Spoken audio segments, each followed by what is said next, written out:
দেখতে পাচ্ছেন election commission কি করছে।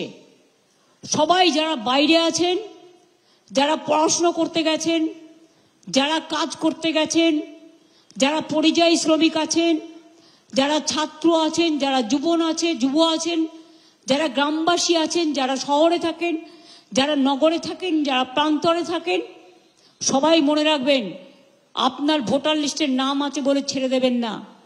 লাস্ট দিন পর্যন্ত দেখবেন এই ভোটার লিস্টে যেন আপনার নাম থাকে, তা নাহলে আপনার অস্তিত্ব কেড়ে নিয়ে ডিটেনশন ক্যাম্পে রেখে দেওয়ার চেষ্টা করবে।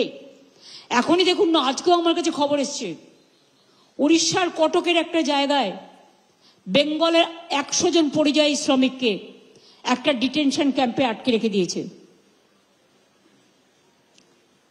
এবং বালেশ্বরেও প্রায় 17 জন শ্রমিককে থানায় ধরে নিয়ে যাওয়া হয়েছে। গতকালও আপনাদের আমি বলেছিলাম, তারপরে ছাড়িয়ে নিয়ে আসা হয়েছে, তাদের সব ডকুমেন্ট আছে। এবং আজকেও আমি চিফ সেক্রেটারিকে দায়িত্ব দিয়েছি কথা বলে এটাকে শর্ট আউট করার। কিন্তু প্রতিদিন কেন বাংলায় কথা বলে কি অপরাধ? তাহলে অন্য ভাষায় কথা বলাও অপরাধ?